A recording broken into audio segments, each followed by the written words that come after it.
Dinig ko ang kirot sa bawat salitang isinisigaw nila. Dama ko ang sakit sa bawat hiyaw na pagsabi nila na hindi na nila kaya. Kinikilabutan ako sapagkat pinipili nilang umayaw. Pumiglas sapagkat ito na yata ang masamang kapalaran para sa kanila. Sa pila pa lamang ay dama ko na sa mga nakapila ang kaba, ang takot. Maraming nagsasabi na ginagamit sa pagpapahirap ang gunting, karayom, panusok.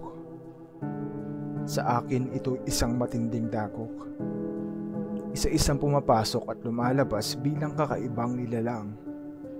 Ibang katauhan. Ako na ang sunod.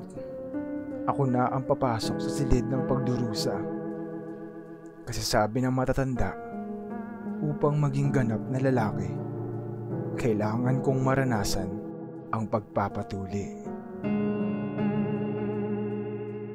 Salamat sa panonood. Click the subscribe button and notification bell for more videos.